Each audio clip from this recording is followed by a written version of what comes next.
द्रौपदी के चीर हरण के समय भगवान कृष्ण कहाँ थे, क्योंकि इतनी देर आने में?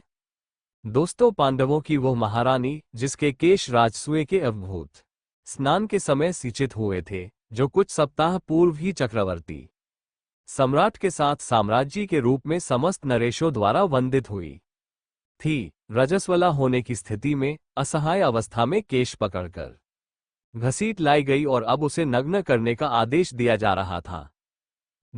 शासन उसे भरी सभा में नग्न करना चाहता था। एक वस्त्रा अबला नारी, उसके एकमात्र वस्त्र को 10,000 हाथियों के बल वाला कुटिल शासन अपनी शक्तिशाली भुजाओं के बल से झटके से खींच रहा था। कितने क्षण द्रौपदी वस्त्र को पके रह सकेगी?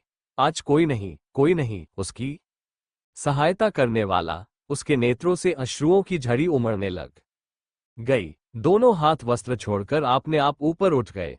वह भूल गई संसार, भूल गई राजसभा, भूल गई अपने वस्त्र, भूल गई अपना शरीर, भूल गई अपनी मर्यादा। याद रह गया उसे केवल अपना सखा। वो कातर आर्तस्वर में पुकार उठी, हे द्वारकावासी, हे गोविंद, हे सच्चिदानंद स्वरूप प्रेम घन, हे गोपी वल्लभ, हे सर्वशक्तिमान प्रभु, कौरव मुझे अपमानित कर रहे हैं, क्या ये बात आपको मालूम नहीं है? हे नाथ, हे रमानाथ, हे व्रजनाथ, हे अर्तिनाश जनार्दन, मैं कौरवों के समुद्र में डूब रही हूं, मेरी रक्षा कीजिए।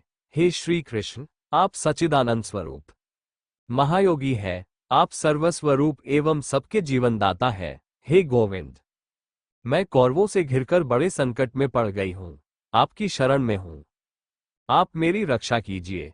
इस पुकार में पूर्ण समर्पण है। हे कृष्ण, मुझे इस संसार में अब आपके अतिरिक्त और कोई मेरी लाज बचाने वाला दृष्टिगत नहीं हो रहा है। अब आप ही इस कृष्णा की लाज रखो। हे दया में मेरा उद्धार करो। दया में द्वारकानाथ रजस्वला नारी के उस अपवित्र वस्त्र में ही प्रविष्ट हो गए थे। आज अनादि स्वरूप कृष्ण ने वस्त्रावतार धारण कर लिया था और अब उनके अनंता का और छोर कोई कैसे पा सकता था?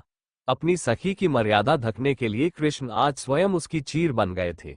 कहते हैं बाद में वासुदेव को उनकी सखी द्रौपदी ने उपालंब दिया। हे वासुदेव, मेरे अभिन्न सखा, मेरे आर्त स्वर से पुकारने पर भी तुम इतनी देरी से क्यों आए थे? तब वासुदेव बोले, कृष्णे, तुमने मुझे द्वारका से बुलाया, वहां से आने में समय लगता ही मैं तो तेरे पास तेरे हृदय में अंतर्यामी रूप से उपस्थित था। यदि यहां से पुकारती तो शीघ्र आ जाता।